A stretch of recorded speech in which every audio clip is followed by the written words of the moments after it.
الله الرحمن الرحيم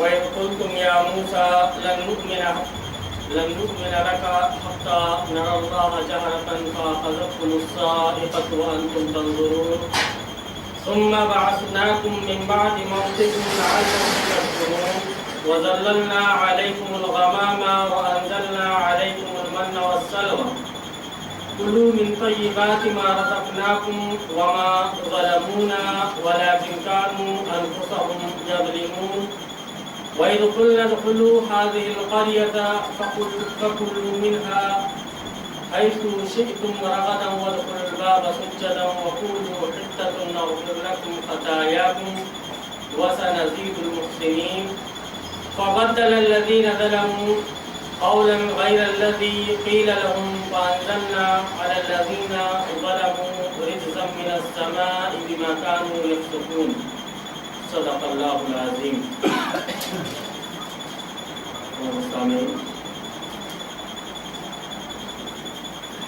ابھی آپ نے سورہ بقرہ کے 6ویں رکوع کا کے آدھے حصے کی تلاوت سماعت فرمائی.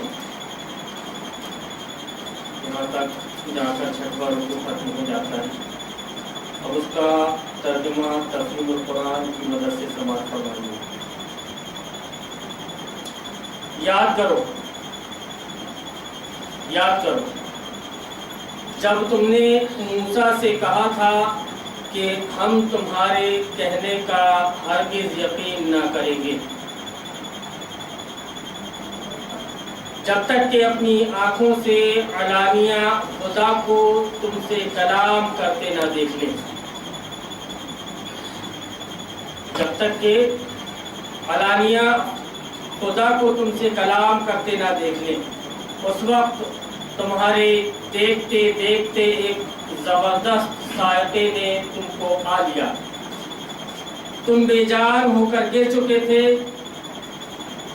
مگر پھر ہم نے تم کو جلا اٹھایا شاید کہ اس احسان کے بعد تم شکر گزار بن جاؤ. خدا کی ہدایت خدا کی طرف سے فرمان آ جانے کے بعد بھی پھر ان لوگوں کا یہ حال تھا کہ نہ ماننا. جس کو اگر نہیں ماننا ہے تو اس کے لیے 17 دلائل موجود کہ تم ایسا نہیں کر رہے ہو ویسا نہیں کر رہے ہو. ہم نے دیکھا نہیں ہے تم کو بات کرتے ہوئے. جب تک کہ ہم دیکھیں گے نہیں مانیں گے نہیں. اگر وہ دیکھ بھی لیتے تو اس کے بعد میں پھر ایمان نہیں لاتے. یہ حال تھا ان کا. ہم کو نہیں ماننا ہے تو ہم بات پہ بات ایک بات آگے بڑھاتے جائیں گے اور معاملہ اس طریقے سے آگے چلتا جائے گا. تو یہ اشارہ جس واقعے کی طرف ہے اس کی تفصیل یہ ہے کہ 40 شبانہ روز کی قرارداد پر جب حضرت موسیٰ علیہ السلام طور پر تشریف لے گئے تھے تو آپ کو حکم ہوا تھا کہ اپنے ساتھ بنی اسرائیل کے 70 نمائندے بھی لے کر آئیں. 70 نمائندے بھی اپنے ساتھ میں لے کر کے آئیں. پھر جب اللہ تبارک و تعالیٰ نے موسیٰ علیہ السلام کو کتاب اور فرقان عطا کی تو آپ نے اسے ان نمائندوں کے سامنے پیش کیا. جب اللہ رب العالمین نے موسیٰ علیہ السلام کو کتاب اور فرقان عطا کی تو آپ نے اسے ان نمائندوں کے سامنے پیش کیا. اس موقع پر قرآن کہتا ہے کہ ان میں سے بعض شریر کہنے لگے کہ ہم محض تمہارے بیان پر کیسے مان لیں. تم بتا رہے ہو کہ یہ اللہ رب العالمین نے مجھے دیا ہے ہم کیسے مان لیں کہ خدا تم سے ہم کلام ہوا. کیسے مان لیں کہ خدا تم سے ہم کلام ہوا. یہ اسی نے تم کو دیا ہی ہم کیسے مان لیں. اس پر اللہ تبارک و تعالیٰ کا غضب نازل ہوا اور انہیں سزا دی گئی.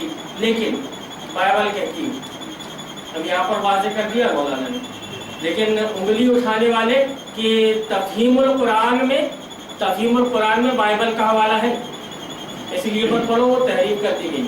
لیکن جو بائبل کا بھی حوالہ انہوں نے دیا ہے وہ کس انداز میں دیا ہے اگر آپ پڑھیں گے تو آپ کے سامنے واضح ہو جائے گا کس انداز میں دیا ہے. کہ قرآن کا بیان تو یہ ہے لیکن بائبل میں جو ہے وہ یہ کہتے ہیں کہ انہوں نے اسرائیل کے خدا کو دیکھا بائبل میں یہ کہ انہوں نے اسرائیل کے خدا کو دیکھا، اس کے پاؤں کے نیچے نیلم کے پتھر کا چبوترا سا تھا جو آسمان کے مانند شفاف تھا، اور اس نے بنی اسرائیل کے شرفاء پر اپنا ہاتھ نہ بڑھایا، سو انہوں نے خدا کو دیکھا اور کھایا اور پیا۔ یہ خروج باب نمبر 24 آیت نمبر 10 اور 11۔ لیکن مولانا پھر لکھتے ہیں لطف یہ ہے کہ اسی کتاب میں آگے چل کر لکھا ہے کہ جب موسیٰ علیہ السلام نے خدا سے عرض کیا کہ مجھے اپنا جلال دکھا دے، تو اس نے فرمایا کہ تو مجھے نہیں دیکھ سکتا۔ ایک طرف تو کہہ رہے ہیں کہ ان کے جو افراد گئے تھے انہوں نے دیکھا، دوسری طرف بائبل میں وہیں پہ یہ لکھا ہے خروج باب نمبر 33 آیت نمبر 18 سے 23 تک کہ جب موسیٰ علیہ السلام نے عرض کیا کہ مجھے اپنا جلال دکھا دے ربی، جب موسیٰ علیہ السلام نے اللہ رب العالمین سے یہ کہا کہ اللہ رب العالمین تو مجھے میں دیکھنا چاہتا ہوں، تو اللہ رب العالمین نے فرمایا کہ لن ترانی، کہ تم مجھے نہیں دیکھ سکتے، مجھے نہیں دیکھ سکتے۔ اس میں بھی وہ لکھا ہے کہ انہوں نے فرمایا کہ تم مجھے نہیں دیکھ سکتے، تم مجھے نہیں دیکھ سکتے۔ تو یہ کتنی کھلی کھلی واضح کتاب، واضح باتیں آپ کے سامنے موجود ہیں۔ یہی بنی اسرائیلیوں کا شیوا اللہ رب العالمین نے اس کو جو ابتدا میں ذکر کیا ہے کہ اس طرح کے اتار چڑھاؤ نبیوں کے ساتھ آ چکے ہیں۔ شر پسند افراد جو ہیں ان کا یہ حال رہا ہے کہ انہوں نے دیکھنے کے بعد بھی کہ فرقان اللہ رب العالمین نے موسیٰ علیہ السلام کو دے دیا، دیکھنے کے بعد بھی اب نہیں ماننا ہے، تو ہم نے کہاں دیکھا ہے کہ خدا نے تم کو دیا ہے؟ لیکن اگر دلائل ان کے پاس میں آ بھی گئے، دلائل ان کے پاس میں آ بھی گئے، تو اس کے بعد بھی ان کا یہ حال ہو گیا کہ نہیں مانا، انکار کر دیا، نہیں مانا، انکار کر دیا، بات کو نہیں مانا، تسلیم نہیں کیا۔ آج بنی اسرائیلیوں کا وہی معاملہ نبی کریم صلی اللہ علیہ وسلم کی سنت کے ساتھ کہ واضح ہدایات آ جانے کے بعد وہ نبی کی بات کو، خدا کے فرمان کو نہیں مان رہے، نہیں تسلیم کر رہے۔ ہم نہیں مانیں گے آپ کی بات کو، آپ کی بات کو تسلیم نہیں کریں گے۔ تو پھر اللہ رب العالمین نے جابر اور ظالموں کو تمہارے اوپر مسلط کر دیا، نا اہلوں کو اللہ رب العالمین نے تمہارے اوپر لا کر مسلط کر دیا، ان کو لا کر کھڑے کرنے والے تم، ان کو لا کر کھڑے کرنے والے تم۔ علامہ البانی نے سلسلۃ الاحادیث الصحیحہ جلد نمبر 7 اور صفحہ نمبر 244 حدیث نمبر 3092 میں ایک باب باندھا ہے کہ حل یولی طالب العمل، کہ جو نامانکن بھرے گا، جو نامانکن بھرے گا تو کیا اس کو عہدہ دیا جائے گا کہ نہیں دیا جائے گا؟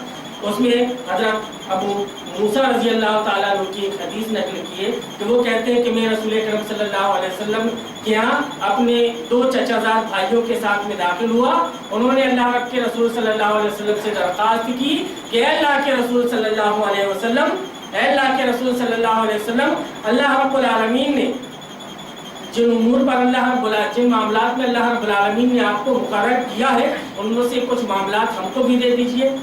ایک نے عرض کیا، ان کے چچیرے بھائی نے، تو دوسرے نے وہی عرض کی، دوسرے نے بھی وہی خواہش پیش کی، تو رسول اکرم صلی اللہ علیہ وسلم نے قسم کھا کر بیان کیا کہ خدا کی قسم، جو خدا کی قسم جو عہدے کو طلب کر رہا ہے، ہم اس کو عہدہ نہیں دیں گے، ہم اس کو عہدہ نہیں دیں گے۔ جو نامانکن بنے گا اس کا نام خارج، اس کو عہدہ دیا ہی نہیں جائے گا۔ اب تمہارے اندر تم اپنے آپ کو قرآن اور حدیث پر عمل کرنے والا بول رہے ہو، لیکن اب تمہارا حال یہ ہے کہ تم نامانکن بن رہے ہو۔ حدیث کی مخالفت کون کر رہا ہے؟ کون کر رہا ہے حدیث کی مخالفت؟ اب اگر تم یہ پیش کرو کہ تمہارے دستور میں یہ لکھا ہوا ہے کہ 5 سال میں چناؤ ہوگا اور چناؤ کی کنڈیشن یہ ہوگی، تو تمہارا دستور کیسا جو قرآن اور حدیث کی مخالفت میں؟ اگر تمہارا دستور قرآن اور حدیث کی مخالفت میں ہے تو ایسے دستور پر عمل کیا ہوگا؟ ایسے دستور پر اگر آپ عمل کرو گے تو اللہ رب العالمین آپ کو چھوڑ دے گا۔ آپ کا دستور یہ قرآن اور حدیث سے بڑھ کر ہو گیا کہ آپ دلیل میں پیش حضرت یوسف علیہ السلام کو کے بارے میں جو انہوں نے کہا کہ اجعلنی علی خزائن الارض، کہ مجھے زمین کے خزانوں پر متعین کر دو، میں اس کی حفاظت کرنے والا بھی ہوں، جاننے والا بھی ہوں کہ جو اہل ہے وہ ناممکن بھر سکتا ہے۔ حضرت یوسف علیہ السلام کی دلیل دے رہے نبی کریم صلی اللہ علیہ وسلم کا فرمان کہ لو کان موسیٰ حیا ما وسعہ الا اتباعی، کہ اگر موسیٰ علیہ السلام بھی زندہ ہوتے تو ان کو شریعت محمدی پر عمل کرنا پڑتا، شریعت محمدی کو ماننا پڑتا، تم اس کو دلیل بنا رہے ہو۔ تو نبی کریم صلی اللہ علیہ وسلم جب یہاں پر یہ فرما رہے ہیں کہ ہم جو عہدے کو طلب کر رہا ہے ہم اس کو عہدہ نہیں لے سکتے، جو اس کی لالچ رکھ رہا ہے ہم اس کو عہدہ نہیں لے سکتے، وہیں پر آپ صلی اللہ علیہ وسلم یہ بیان فرما دیتے تھے سوائے ان لوگوں کے جو اس بات کے اہل ہیں اور یہ دیکھ رہے ہیں کہ نااہل موجود ہے، مجھے یہاں پر آنا چاہیے۔ ساری پیشین گوئی آپ صلی اللہ علیہ وسلم نے کر دی، بس اسی کے بارے میں آپ نے بھی بیان فرمایا۔ علامہ البانی اس حدیث کو ذکر کرنے کے بعد میں آگے لکھتے ہیں کہ رسول اللہ صلی اللہ علیہ وسلم نے بیان فرمایا کہ میں نہیں جانتا کہ یہ عہدہ طلب کرنے کی لالچ میں یہ اس میں کیا دیکھ رہے ہیں یا اس سے کیا حاصل کرنا چاہتے ہیں، لیکن اس کے بعد میں انہوں نے لکھا کہ اس کی سند میں مجھے تھوڑی کمزوری سمجھ میں آئی۔ دوسری بعد والی حدیث، یہ تو ایک صحیح حدیث ہے، یہ حدیث بخاری میں بھی مل جائے گی، حدیث نمبر 6923 اور مسلم میں بھی مل جائے گی، حدیث نمبر 1733، یہ صحیح حدیث ہے۔ لیکن وہ دوسری حدیث کہ وہ عہدہ طلب کرنے کے بعد میں کیا کرنا چاہتے ہیں، کیا مطلوب ہے ان کا، میں نہیں جانتا۔ اس حدیث کے بارے میں کہتے ہیں کہ تھوڑا اس میں شک و شبہ تھا، اسی لیے میں نے اس کو سلسلۃ الاحادیث ضعیفہ میں اس کو نقل کیا، لیکن یہ حدیث ہے۔ اب بتائیے آپ، انہی اہل حدیثوں کا یہ حال ہے کہ اگر ان کا کوئی معاملہ جو ان کے دل کو چھو رہا ہو اور جو ان کی مرضی کے مطابق ہو تو اپنے عالم کا فتویٰ مان لیں گے، لیکن اگر کوئی بات ایسی آ جائے کہ ان کا عالم اگر حق بول رہا ہے اور ان کی مرضی کے مخالفت میں ہے تو وہ سیدھا بول دیتے ہیں کہ ہم عالم کے اوپر ایمان لائے ہیں کیا، تو یہ تم دستور کے اوپر ایمان لائے ہو کیا، کہ جو تم چناؤ میں لگے ہوئے ہو،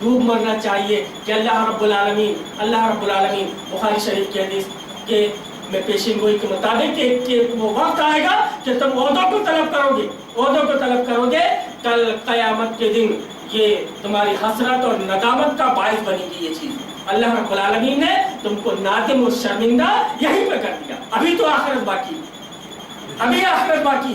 وہاں کا حساب کتاب باقی، تو غنیمت سمجھو اس زندگی کو جو اللہ رب العالمین نے تم کو دی ہے اور پلٹ جاؤ اس مشن کی طرف جس مشن کو لے کر رسول اکرم صلی اللہ علیہ وسلم چلے، جس مشن کو لے کر رسول اکرم صلی اللہ علیہ وسلم چلے، اپنی زندگی صرف کر دی، صحابہ کرام رضوان اللہ علیہم اجمعین نے اپنی زندگی صرف کر دی اس مشن کے خاطر، تم آ جاؤ اس مشن کی طرف۔ تو اللہ رب العالمین فرماتا ہے کہ انتم الاعلون ان کنتم مؤمنین، مومن تو بن جاؤ، تم مومن نہیں ہو، مسلمان نہیں ہو، تم قرآن کے ماننے والے نہیں ہو، اپنے مرضی کے مطابق میٹھی باتوں کو لے لیتے ہو، کڑوی باتوں کو اگل دیتے ہو، تو کیا اللہ رب العالمین تمہیں معاف کرے گا؟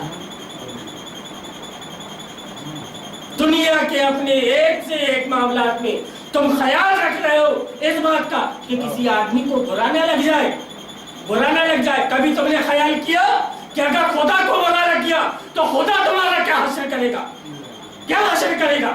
کل قیامت کے دن جب پیش کیا جائے گا اور نبی کریم صلی اللہ علیہ وسلم حوض کوثر پر بیٹھے ہوں گے، اس وقت تک یہ بتایا جائے گا کہ اللہ کے رسول یہ وہی آدمی ہے کہ جس نے آپ کے سسٹم میں آپ کے آنے کے بعد میں تبدیلی کر دی تھی۔ تو اس وقت نبی کے دل میں کیا بیتے گا یہ سوچا آپ نے؟ زندگی میں آپ یہ سوچ لیتے ہو کہ اگر میں فلاں کی میت پہ حاضر نہ ہوا، فلاں کی شادی میں حاضر نہ ہوا تو میرا باپ کیا کہے گا، میرا سسر کیا کہے گا، میرا خالو کیا کہے گا؟ کہ تم یہاں نہیں دیکھے وہاں نہیں دیکھے۔ انسانوں کے دماغ میں یہ باتیں تو آتی ہیں، لیکن یہ بات نہیں آتی کہ اگر وہ رب ناراض ہو گیا تو اس کو کیا جواب دو گی؟ اگر اس کا عتاب اس نے اسی دنیا میں تمہارے اوپر اس کا عتاب نازل ہو گیا تب اس کے عتاب سے بچ کر کے کہاں جاؤ گے؟ اسی لیے جب ہم نبی کریم صلی اللہ علیہ وسلم یا آپ سے پہلے دوسرے انبیاء کرام علیہم کی طرف پلٹ کر کے دیکھتے ہیں تو پتہ چلتا ہے کہ انہوں نے ایک ایک لمحے میں ایک ایک پل میں خیال رکھا اس بات کا کہ خدا ناراض نہ ہو، خدا کو راضی کرنے کے لیے کام کیا ہے۔ اور ہم آج کا مسلمان کام اس لیے کر رہا ہے کہ دنیا راضی ہو جائے، دنیا راضی ہو جائے، تو خدا کی قسم اس کو کامیابی نہیں مل سکتی۔ اس نے اگر مذاق بنایا خدا کو، خدا کی بات کو، رسول اکرم صلی اللہ علیہ وسلم کے فرمان کو، اور اس میں تعبیریں کی، تو اللہ رب العالمین دنیا ہی میں اسے ذلیل و رسوا کر دے گا۔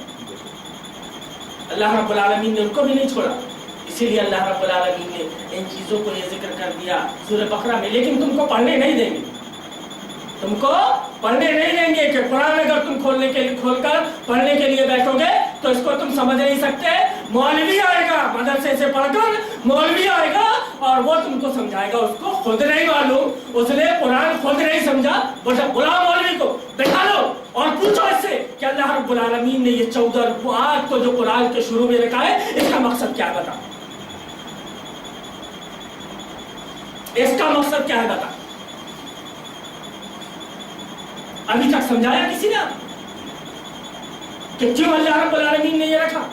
ہم دیکھ رہے ہیں کہ انہی حالات سے نبی صلی اللہ علیہ وسلم کی یہ امت گزر رہی ہے، جن سے بچنے کے لیے اللہ رب العالمین نے یہ حالات پہلے ذکر کر دیا کہ یہ حالات پہلے کی امتوں پر آ چکے ہیں، تم پر بھی آئیں گے، تم پر بھی یہ حالات آئیں گے۔ تم کو اگر ان حالات سے بچنا ہے تو یہ پڑھ لو۔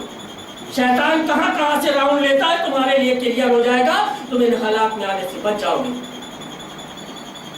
لیکن تم دور ہو گئے سے، کانوینٹ میں چلے گئے، ایجوکیٹر بن گیا، پوسٹ گریجویٹ بن گیا، لیکن نہیں معلوم آپ کو تو قرآن کے بارے میں، باقی سب معلوم، پورے پارٹس کے بارے میں معلوم ہے آپ کو، تالے کے، لیکن وہ چابی کس چابی سے کیسا کھلتا ہے یہ نہیں معلوم۔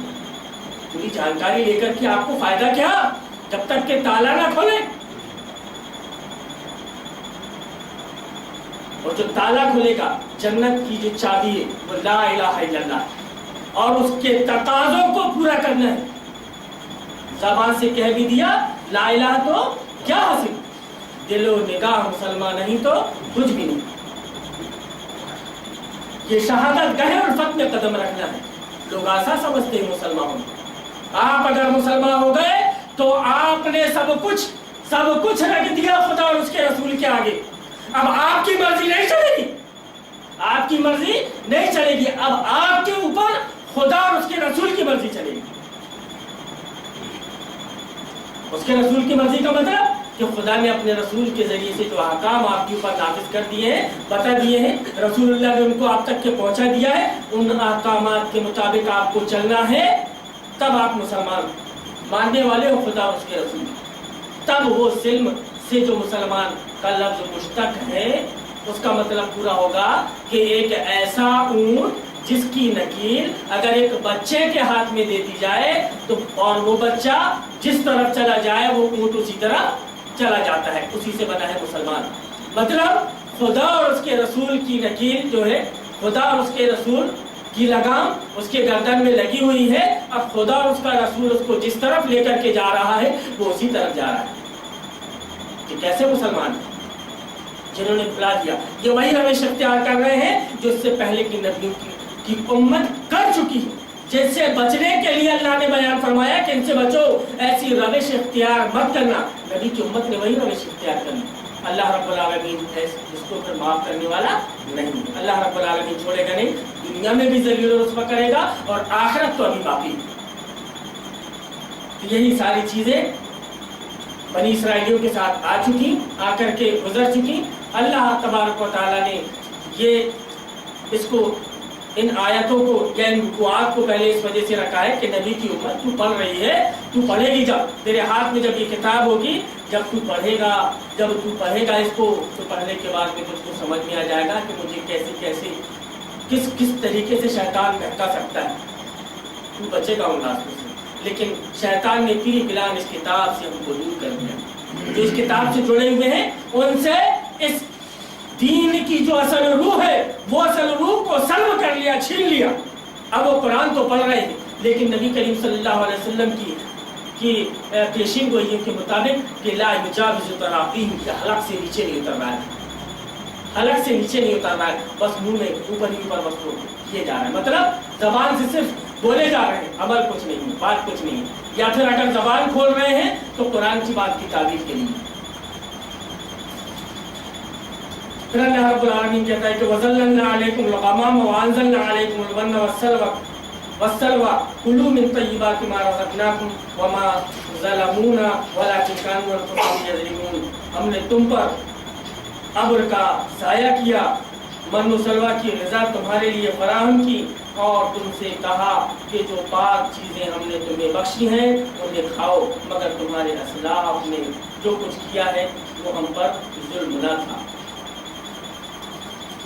ہم پر ظلم نہ تھا بلکہ انہوں نے آپ اپنے ہی اوپر ظلم کیا تھا۔ جو کچھ ان لوگوں نے کیا اور جو کچھ آج نبی کی یہ امت کر رہی ہے، تو اتنا سب کچھ کرنے کے بعد میں اگر وہ یہ سوچے کہ اللہ کے اوپر ظلم ہو رہا ہے، اگر یہ سوچے کہ اللہ کی ربوبیت پر ہم ذرہ برابر کی فرق ڈال سکتے ہیں اس سے، تو کوئی کچھ نہیں کر سکتا۔ یہ اپنے لیے خود گڈھے کھود رہے ہیں اور یہ اسی میں خود گرنے والے ہیں۔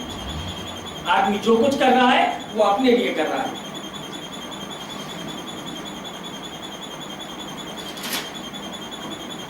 وَإِذْ قُلْنَا ادْخُلُوا هَٰذِهِ الْقَرْيَةَ فَكُلُوا مِنْهَا حَيْثُ شِئْتُمْ رَغَدًا وَادْخُلُوا الْبَابَ سُجَّدًا وَقُولُوا حِطَّةٌ نَغْفِرْ لَكُمْ خَطَايَاكُمْ وَسَنَزِيدُ الْمُحْسِنِينَ۔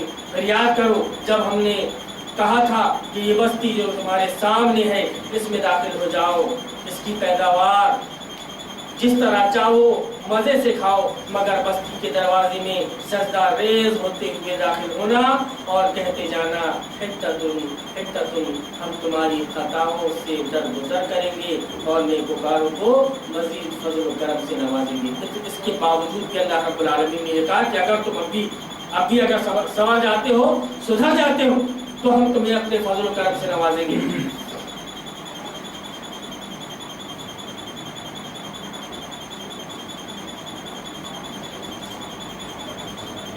پھر یاد کرو جب ہم نے کہا تھا کہ یہ بستی جو تمہارے سامنے اس میں داخل ہو جاؤ، یہاں پہ لکھتے ہیں کہ یہ ابھی تک تحقیق نہیں ہو سکا ہے کہ اس بستی سے مراد کون سی بستی ہے۔ جس سلسلہ واقعات میں یہ ذکر ہو رہا ہے وہ اس زمانے سے تعلق رکھتا ہے جبکہ بنی اسرائیل ابھی جزیرہ نما سینا ہی میں تھے، لہٰذا اغلب یہ ہے کہ یہ اسی جزیرہ نما کا کوئی شہر ہوگا، مگر یہ بھی ممکن ہے کہ اس سے مراد شتیم ہو جو یریخو کے بالمقابل دریائے اردن کے مشرقی کنارے پر آباد ہے۔ بائبل کا بیان ہے کہ اس شہر کو بنی اسرائیل نے حضرت موسیٰ علیہ السلام کی زندگی کے آخری زمانے میں فتح کیا اور وہاں بڑی بدکاریاں کی، جن کے نتیجے میں خدا نے ان پر وبا بھیجی اور 24,000 آدمی ہلاک کر دیے گئے۔ گناہ کیا تو اللہ رب العالمین تم کو چھوڑے گا نہیں۔ اور یہ حِطَّةٌ کا جو معنی ہے یعنی حکم یہ تھا کہ جابر و ظالم فاتحوں کی طرح اکڑتے ہوئے نہ گھسنا، تم اکڑنے مت لگنا کہ ہم نے تم کو اگر مہلت دیتی ہے، سنبھال دیا ہے، تو تم اکڑنے مت لگنا، جابر اور ظالم کی طرح تم داخل نہ ہونا، بلکہ خدا ترسوں کی طرح منکسرانہ شان سے داخل ہونا، جیسے حضرت محمد صلی اللہ علیہ وسلم فتح مکہ کے موقع پر مکہ میں داخل ہوئے۔ یہ صرف اسلام ہے جو خیال رکھے گا اس بات کا کہ کسی کے ساتھ بدتمیزی نہ ہو، جبر اور ظلم کسی کے ساتھ نہ ہو، اور یہی ایک وہ سسٹم ہے جو اسلامک سسٹم ہے، یہی ایک وہ سسٹم ہے کہ جس میں خدا کی بات کا خیال رکھتے ہوئے ہر آدمی کو اس کے حقوق دیے جاتے ہیں۔ لیکن اگر یہی حکومت اگر دوسرے کے پاس میں آ جائے جس میں خدا رسول آخرت نہ ہو، تو پھر یہ نشہ کچھ الگ ہوتا ہے، پھر وہ اس کا جو جی چاہتا ہے وہ کرتا ہے، اسی لیے اللہ رب العالمین نے انسان کو جو پیدا کیا، پیدا کرنے کے بعد میں اس کی کی زندگی گزارنے کے سارے طریقے اللہ رب العالمین نے بیان کر دیے. اس کے پیدا ہونے سے لے کر کے مرنے تک کیا کیا حالات اور واقعات اس کے ساتھ آئیں گے اور کیا کیا کس طریقے سے اس کو رہنا ہے، ساری چیزوں کو جو مسئلے آنے والے ہیں سارے مسائل کو اللہ رب العالمین نے حل کر دیا. اگر ہم اس کے اسلامی شریعت کے مطابق اپنی زندگی کو نہیں گزار رہے ہیں تو اطمینان اور سکون ان کو نہیں مل سکتا. اللہ بذکر اللہ تطمئن القلوب. اب وہ ذکر سے مراد لوگ یہ لے لیتے ہیں کہ سبحان اللہ الحمدللہ ڈھکیلتے رہو، سبحان اللہ الحمدللہ ڈھکیلتے رہو، دل کو سکون ملے گا نہیں. اللہ کا یہ جو ذکر ہے، یعنی اللہ رب العالمین نے یہ جو قرآن ایک سسٹم کی شکل میں تم کو دے دیا ہے، اگر تم نے اس کو نافذ کر دیا، اگر تم اس کے اوپر عمل پیرا ہو گئے تو تم کو ظاہری طور پر تم کو سکون بھی دکھے گا، قلبی طور پر دلی طور پر تم کو اطمینان اور سکون بھی ملے گا. اس کے نفاذ میں ایک امیر سے امیر آدمی اور ایک غریب سے غریب آدمی سب کے سب مطمئن ہوں گے. لیکن اگر یہ سسٹم نافذ نہیں ہوگا تو تمہارے اندر بد امنی قائم ہوگی، بے چینی قائم ہوگی. تم کو یہ ڈر لگے گا کہ کب کیسے ہو جائے گا، کب کیسے کیا ہوگا، خبر نہیں کچھ، یہ بھی ہو سکتا ہے وہ بھی ہو سکتا ہے. یہ صرف اس بات کا نتیجہ ہے کہ مسلمانوں تم نے چھوڑ دیا اس کتاب کو، اس کتاب کے مقصد کو، نبی پاک کے مقصد کو نظر انداز کر دیا. تو خدا پھر تمہارا خیال کیسے کرے گا؟ خدا تمہارا خیال پھر کیسا کرے گا؟ اس کی اطاعت سے بچو. ابھی بھی وقت ہے کہ موت سے پہلے پلٹ آؤ. خیریت اسی میں ہے کہ کم سے کم مرنے سے پہلے تو اللہ کے ہو جاؤ. وَلَا تَمُوتُنَّ إِلَّا وَأَنْتُمْ مُسْلِمُونَ. مرنے سے پہلے اللہ کے ہو جاؤ. اللہ وہ غفور رحیم ہے کہ تم کو مرنے تک مہلت دی ہے، لیکن اس کے بعد بھی تمہارا یہ حال ہے کہ تم نہ خدا کی مانو گے نہ رسول کی مانو گے. اگر تم خدا کی نہیں مانو گے، رسول کی بھی نہیں مانو گے تو تم اپنے آپ خود کا نقصان کر رہے ہو. خدا رسول کا کچھ بھی تم نقصان نہیں کر سکتے، اس کا ذرہ برابر بھی تم کو بگاڑ نہیں کر سکتے. تو جیسے حضرت محمد صلی اللہ علیہ وسلم فتح مکہ کے موقع پر مکہ میں داخل ہوئے، اور حتتن کے دو مطلب ہو سکتے ہیں. ایک یہ کہ خدا سے اپنی خطاؤں کی معافی مانگو خدا سے اپنی خطاؤں کی، کہ تم نے جو غلطی کی ہے، جو ہو گیا، جو غلطی تم نے کی وہ کی، گزر چکا معاملہ، اب تم کو سمجھ میں آیا تو اب کم سے کم معافی مانگ لو اور توبہ کر لو، توبۃ نصوح کر لو کہ 2 مرتبہ پھر وہ غلطی نہیں کرو گے. تو ممکن ہے کہ اللہ رب العالمین تم کو معاف کر دے. دوسرا یہ کہ لوٹ مار اور قتل عام کی بجائے بستی کے باشندوں میں درگزر اور عام معافی کا اعلان کرتے جانا. مطلب حکومت جو اللہ رب العالمین نے تم کو فتح جو دے دی ہے اس کے نشے میں چور مت ہو جانا. تو پھر یاد کرو جب ہم نے کہا تھا کہ یہ بستی جو تمہارے سامنے ہے اس میں داخل ہو جاؤ، اس کی پیداوار جس طرح چاہو مزے سے کھاؤ، مگر بستی کے دروازے میں سداریز ہوتے ہوئے داخل ہونا اور کہتے جانا حتتن، ہم تمہاری خطاؤں سے درگزر کریں گے اور نیکوکاروں کو مزید فضل و کرم سے نوازیں گے. مگر جو بات کہی گئی تھی ظالموں نے اسے بدل کر کچھ اور کر دیا. آخرکار ہم نے ظلم کرنے والوں پر آسمان سے عذاب نازل کیا جو سزا تھی ان نافرمانیوں کی جو وہ کر رہے تھے. تو جیسا انہوں نے کیا تھا، نبی کی امت تو ایسا مت کرنا. اگر تو نے ایسا کیا تو اللہ رب العالمین اس کو بھی نہیں چھوڑے گا. جابر اور ظالم کو تمہارے اوپر مسلط کر دے گا. کبھی چنگیز خان کو بھیجا تھا جس نے لاکھوں کی تعداد میں سر کاٹے تھے. اللہ رب العالمین ایسا بھی تمہارے ساتھ کر سکتا ہے، کر دے گا، بعید نہیں. اسی لیے اپنا کوئی بھی کام تم خدا اور اس کے رسول کو بھول کر کے نہیں کر سکتے. یہ تم کو اللہ رب العالمین نے جو زندگی دی ہے، اللہ رب العالمین نے یہ جو تم کو جسم دیا ہے اور اتنی نعمتیں جو تم کو عطا کی ہیں، اتنی نعمتیں اللہ رب العالمین نے جو تم کو عطا کی ہیں، کم سے کم اسی کی وجہ سے اللہ اور اس کے رسول کے ہو جاؤ، اسی کی وجہ سے اللہ اور اس کے رسول کے ہو جاؤ. اب یہ آخرت باقی ہے. اگر تم خدا اور اس کے رسول کے نہ ہوئے تو دنیا تو تمہاری ذلت اور رسوائی میں گزرنا ہی ہے، آخرت میں پھر سخت عذاب تیار ہے خدا کے نافرمانوں کے لیے. تو اللہ رب العالمین سے دعا ہے. یہاں تک کہ یہ 6 رکوع مکمل ہو چکے. اب انشاءاللہ اگلے ہفتے ہم 7واں رکوع دیکھیں گے.